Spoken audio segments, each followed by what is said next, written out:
ସମସ୍ତଙ୍କୁ ମୋର ନମସ୍କାର। ମୁଁ ନିଖୁ ଆପଣଙ୍କୁ ଲୋକସ୍ ନିଖୁ ଚ୍ୟାନେଲକୁ ସ୍ୱାଗତ ଜଣାଉଛି। ତ ଆଜିର ଭିଡ଼ିଓରେ ଆମେ ଦେଖିବା ପ୍ରାୟ କେତେ ଜଣଙ୍କର ବି ଏମିତି ଅଥେଣ୍ଟିକ୍ ୟୁଜର୍ ଲେଖା ଆସୁଛି କିମ୍ବା ଲୋକସ୍ ଇଜ୍ ନଟ୍ ରେସ୍ପଣ୍ଡିଂ ଏହିପରି ଲେଖା ଆସି ଲୋକସ୍ ଆପ୍ ଅଟୋମେଟିକ୍ ବନ୍ଦ ହେଇଯାଉଛି କିମ୍ବା ଲୋକସ୍ ଆପ୍ ସ୍ଲୋ ହେଉଛି, ଯେଉଁଥିରେ କାମ କରିବା ପାଇଁ ପ୍ରାୟ କେତେ ଜଣଙ୍କର ଇଚ୍ଛା ହେଉନି କି ଲୋକସ୍ ଅଟୋମେଟିକ୍ ବ୍ୟାକ୍ ହେଇଯାଉଛି ଏବେ କାମ କରିହେଉନି। ତ ଆଜି ଆମେ ଏହି ଭିଡ଼ିଓରେ ଏହିସବୁ ସମସ୍ୟାର ସମାଧାନ ଜାଣିବା।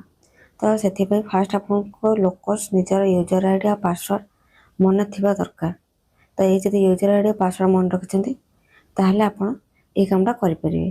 ତ ଫାଷ୍ଟ ଆପଣ ଦେଖନ୍ତୁ, ଯେମିତି ଆପଣ ଲୋକସ୍ ଆପ୍ ଓପନ୍ କରୁଛନ୍ତି, ଲୋକସ୍ ଆପ୍ ଓପନ୍ କଲା ପରେ ଏବେ ଦେଖନ୍ତୁ ଅଥେଣ୍ଟିକ୍ ୟୁଜର୍ ଲେଖୁଛି, ଅଟୋମେଟିକ୍ ଲୋକସ୍ ଆପ୍ କଟି ଯାଉଛି।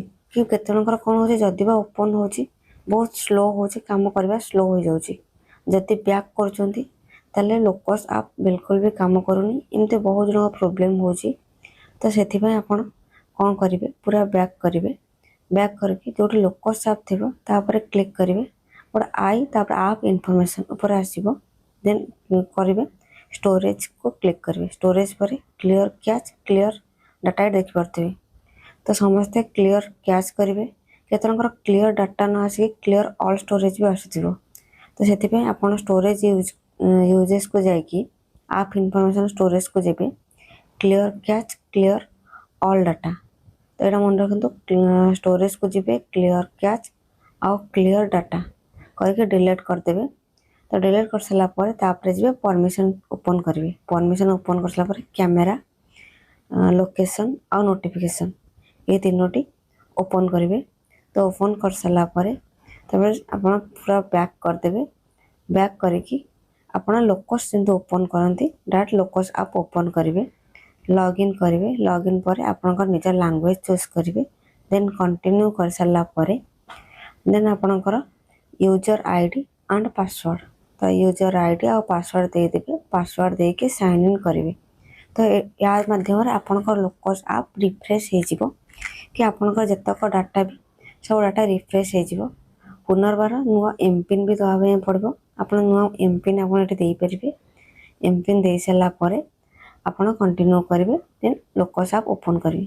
ତ ଦେଖନ୍ତୁ ଏସ୍ଏଚଜି ବୁକ୍ ଯଦି ଆମେ କ୍ଲିକ୍ କରୁଛେ ତ ଏଠି ପ୍ରାୟ ସମୟ ଭାବୁଛେ ଆମର ସବୁ ଏସ୍ଏଚଜି ଡିଲିଟ୍ ହେଇଗଲା, ବଟ୍ ଏଠି କିଛି ଏସ୍ଏଚଜି ଡିଲିଟ୍ ହେଇନି।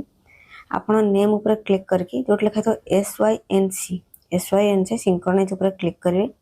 ମାଷ୍ଟର ଡାଟା ଗୋଟେ ଥର ଆଉ କମ୍ପ୍ଲିଟ୍ ଡାଟା ଯେତେବେଳେ କ୍ଲିକ୍ କରୁଛନ୍ତି ଆପଣଙ୍କ ଅଣ୍ଡରରେ ଯେତେକ ଏସ୍ଏଚଜି ଅଛି ଟୋଟାଲ୍ ଏସ୍ଏଚଜି କମ୍ପ୍ଲିଟ୍ ନହେଲା ପର୍ଯ୍ୟନ୍ତ କମ୍ପ୍ଲିଟ୍ ଡାଟା କ୍ଲିକ୍ କରିବା ପାଇଁ ପଡ଼ିବ। ତ କମ୍ପ୍ଲିଟ୍ ଡାଟା କ୍ଲିକ୍ କରିବେ। ତ କମ୍ପ୍ଲିଟ୍ ଡାଟା କ୍ଲିକ୍ କରିସାରିଲା ପରେ ଆପଣଙ୍କର ଯାହା ବି ଏସ୍ଏଚଜି ଆପଣ ଅନଲାଇନ୍ ଏଣ୍ଟ୍ରି କରିଛନ୍ତି, ବ୍ଲକ୍ ଆପ୍ରୁଭାଲ୍ କରିଛନ୍ତି, ଆପଣଙ୍କର ଅଟୋମେଟିକ୍ ଶୋ କରିବ। ମନେ ରଖନ୍ତୁ, ଏହି ମାଧ୍ୟମରେ ଆପଣଙ୍କର କୌଣସି ଡାଟା ବି ଇରେଜ୍ ହେବନି ବା କଟିବନି। କିଛି ବ୍ୟସ୍ତ ହୁଅନ୍ତୁନି। ଯେଉଁମାନେ ବି କ୍ଲିୟର ଅଲ୍ ଡାଟା ନ କରିଛନ୍ତି କ୍ଲିୟର ଅଲ୍ ଡାଟା କରିଦିଅନ୍ତୁ, ଯାହାଦ୍ୱାରା ଆପଣ ଜାଣିପାରିବେ ଯେ ଆପଣଙ୍କର ଆପ୍ କ'ଣ ହେବ ନା ରିଫ୍ରେଶ୍ ହେଇପାରିବ। ତ ରିଫ୍ରେଶ୍ ହେଲେ ଆପଣ ଯେତେକ ଆଜୀବିକା କାମ ହେଉ କି ଲୋକସ୍ରେ SHG bookkeeper, VO bookkeeper, CLI bookkeeper ସବୁ କାମ ସ୍ପିଡ଼ଲି କରିପାରିବେ। ବାସ୍ ଏହିପରି ଦେଖନ୍ତୁ, ମୁଁ ଆଉ ଥରେ ଓପନ୍ କରିକି ଆପଣଙ୍କୁ ଦେଖାଇ ଦେଉଛି। ଓପନ୍ କରିସାରିଲା ପରେ ଲୋକସ୍ ଆପ୍ ଓପନ୍ ହେଇସାରିଲା ପରେ ଦେନ୍ ଆପଣ ଦେଖିପାରନ୍ତି ସବୁ ଏସ୍ଏଚଜି ବି ଶୋ କଲା, କିଛି ବି ଏସ୍ଏଚଜି କଟିବନି, କିଛି ପ୍ରୋବ୍ଲେମ୍ ହେବନି। ବାସ୍ ଯଦି ଭିଡ଼ିଓଟି ଭଲ ଲାଗିଥିବ ଚ୍ୟାନେଲକୁ ଲାଇକ୍ ସେୟାର ଆଣ୍ଡ ସବସ୍କ୍ରାଇବ୍ କରିଦେବେ। ରହୁଛି, ଜୟ ଜଗନ୍ନାଥ।